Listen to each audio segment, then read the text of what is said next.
Gambit is dying, and it won't recover quickly. Not without some changes.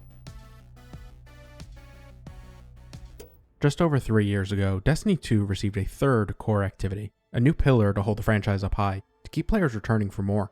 And for just over 3 years now, that pillar, like the others, has been neglected and has fallen into severe disrepair, the likes of which not even the Crucible has seen. While Bungie seems to have, at the very least, begun work to bring life back into the Vanguard playlists through Battlegrounds, Grandmaster Nightfalls, and occasional new strikes, and has been making some promising adjustments to the Crucible and Trials of Osiris, Gambit seems to have been forgotten. A forsaken activity. I suppose we should have seen that coming though, with it having been introduced with the Forsaken expansion after all. The lack of, nay, blatant removal of maps without replacements or new introductions, the eradication of perk pools which introduced further strategy, the overabundance of meatballs with very little spaghetti or sauce. Wait, right, I'm reviewing Gambit, not the Italian restaurant down the street. Wait, no, that's somehow still relevant though. In this video, I'd like to address the multitude of issues plaguing what was once my favorite activity in Destiny. And once we know what's gone wrong, I'd like to propose some potential solutions to revamp Gambit, to rebuild the decaying pillar and reinforce it, to ensure that even with more neglect, such disrepair might never occur again. When the Destiny Content Vault was introduced, it consumed more than just patrol locations and story missions. With it, we lost access to some fun Crucible maps, a few worthwhile strikes, and, well, look at what Gambit lost. Both of its modes were melded into one new game type, its armor made worthless, most weapons thrown by the wayside, and where we received 2 maps with Gambit Prime, we now lost 2 maps, which, well, sure, they weren't the best, but Gambit is back to only 4 maps, an entire third of the playlist gone to Stardust, including my personal favorite, Kel's Grave on the Tangled Shore. One of the biggest factors in why I barely touch Gambit anymore, and the issue which prompted this video to begin with, is the severe lack of maps, the lack of variety. I'm not sure how many of you were around at the time or recall, but there was a time when the Crucible map rotation seemed to break, and it was the same Mercury map over and over and over again, at least for most players. Oh, and how about the time the Strike playlist seemed to have the same issue, pushing players into the most hated of all, Exodus Crash. I still find myself orbiting whenever I get that strike, just out of muscle memory. And now I'm starting to feel the same way about Gambit. Earth 3 times in a row, Nessus once, Titan 5 times in a row, Mars twice. Oh cool, Nessus one more time. Repeat. That's what it feels like when I play Gambit. And I actually recorded a few instances of that exact rotation occurring for me. I dread launching into Gambit because I know that I will not get a map that I enjoy. Because at this point, I only really enjoy Nessus, the one I get the least. And even then, 3 more matches there and, well, that might change. Just for the love of the Traveler, stop giving me Titan. So there aren't many maps. At least the ones that remain are well designed, right? Not really. People seemed to hate the Dreaming City map because of its lack of size and the teleporters, but to me, that was one of the more fun options. A smaller map meant mixing up playstyle more. The corridors by spawn made entering any zone simple and gave sufficient cover and options when being invaded. And yeah, the teleporters would likely have been better off with some tweaks, I'll give you that much. But the map is gone now, gone alongside the Tangled Shore map. A larger map in overall area, but still quite small in traversable terrain. But the cover on Kel's Grave was peak for Gambit in my opinion, allowing for strategic shootouts against invaders, the likes of which I feel only Mars comes close to replicating. And where many Gambit maps feature teleporters, Mars included, the Tangled Shore mixed things up with man cannons. This is how you make traversal work for Gambit. Not instant teleports with close by corners to allow for quick fleeing from invaders, or as an invader. No, a gambit of motion. Do you flee but risk getting shot out of the air? Do you use your ability to cease momentum and land in an unexpected location? Or do you stand and fight, knowing that launching yourself will only make you an easy sniper target? The decision to use a man cannon was itself a gambit, a calculated strategy in hopes of the desired payout. The traversal on Kel's Grave is what makes me miss it as much as I do. But hey, we still have Mars, a close competitor for cover, but far from perfect for traversal. The ledges on Mars's map have led me to fall rather than mantle more times than I'd like to admit, and the jagged rock faces in some areas lead to slipping off while attempting to collect motes, though at least you are highly unlikely to lose motes to an acid pit, an admitted downside to Kel's Grave. Hazards like that can easily get out of hand, so we have to talk about Titan. A rig standing tall above the deadly oceans, I have seen so many players miss the very first jump and dive head first for a swim at the beginning of a match. And Titan's map is really large. but it provides very poor cover. Oftentimes, you're either out in the open, even at spawn where you should be well protected, or you're stuck in a tight corridor chasing down an invader who's running at the same speed as you around a bend, too tight to shoot past. At least you can move faster on the conveyors. Well, it's not teleportation, and I prefer when traversal has a downside. I just explained that. But the conveyors don't feel like proper traversal at times. They suck motes away without notice. I've had them glitch out and simply not move me at times, and I've watched more than a few ammo bricks fall straight through them, never to be collected. But I think it's time I talk more positively about the remaining maps. Look at the EDZ. The map is balanced, really well balanced, as if it was overly polished for the game mode. And it's just so bland. The traversal is bland. There's only one way out of spawn.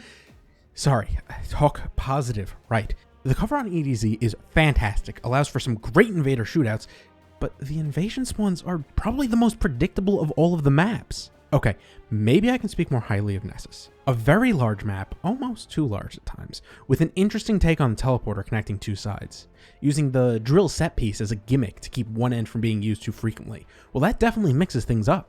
Nessus's map is honestly really well made, if a little too large, but I find the spawn zone to be less than favorable, at least when an aggressive invader is on the field. Good luck getting out of there with your life. So the maps we have aren't the best, and we need more maps, that's obvious enough.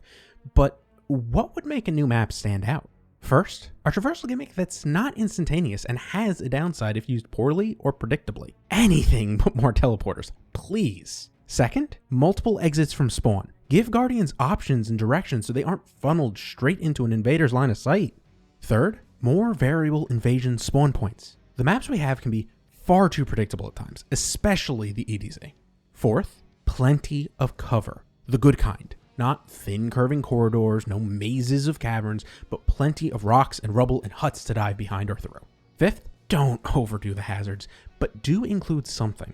No one likes falling off the map repeatedly because they just didn't mantle or accidentally double tap space, but a padded safe room isn't fun either. Sixth, mix up the wheel and spoke design. Imagine if we had a map where spawn was centered up above and the bank was sunken into the ground below it. Destiny is a 3D game, not 2D, so let's play with elevation more. Just be cautious of mantling with poor connection to your teammates. It probably won't go too well. And finally, the seventh and most important aspect for map design. It's Bungie, there needed to be 7 things. Take these points into account though, and I think that some truly amazing Gambit maps can be designed. Now, while Gambit is lacking variety in maps, it's also lacking variety in gameplay. When Gambit was released, we had to deal with a best 2 out of 3 situation, all 3 rounds full length. Then, a change was made. Still best 2 out of 3, but the 3rd round was a last stand boss run. Primeval from the start, kill it, your team wins. No moats, no blockers, just burn the boss to ashes. And now, we have a single round, all or nothing, with the same traditional boss mechanics of shoot to kill, taking out the envoys to get a damage buff, or just waiting for it to sack over time, if your team doesn't just melt the boss without it, but that's just regular old Gambit. Once upon a time, there was a thing called Gambit Prime. All or nothing, special armor perks, and you gotta take out the envoys to even enter a damage phase. Now, was Gambit Prime's take good? Debatable.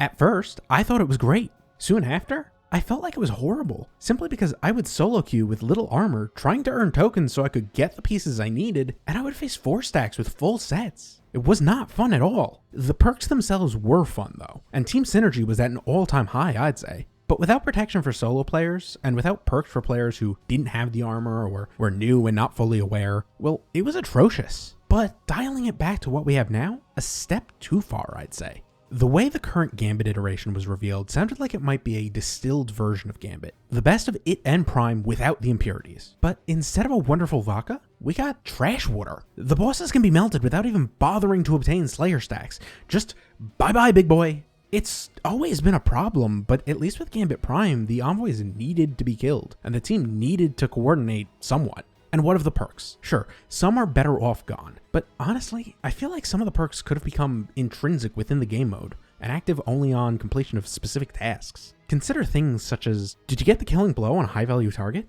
Get a temporary perk that allows you to pick up to 20 motes, and do bonus damage to Majors and Ultras. But become marked for invaders until you bank, dropping more motes for them if you die. Become the high value target. Did you wipe the whole enemy team as an invader? Earn a special ammo refresh and a boost to a building and super recharge. killed 3 or more blockers in a short period of time, get a temporary perk which lets you do more damage to Taken and invaders, extending the duration for each subsequent blocker killed within the time frame. Just sent a blocker? Why not get a small burst of health regen, correlating to the blocker's size, of course. And aside from Gambit's specific perks, why not introduce rotating modifiers? I can see things such as togetherness or attrition working pretty well. Possibly chaff, though radar is quite important to Gambit. The point is, there are so many possible perks for Gambit, and introducing some options such as these would resolve 3 key points. Players who aren't interested in grinding gear can still have access to special perks. No one is locked out.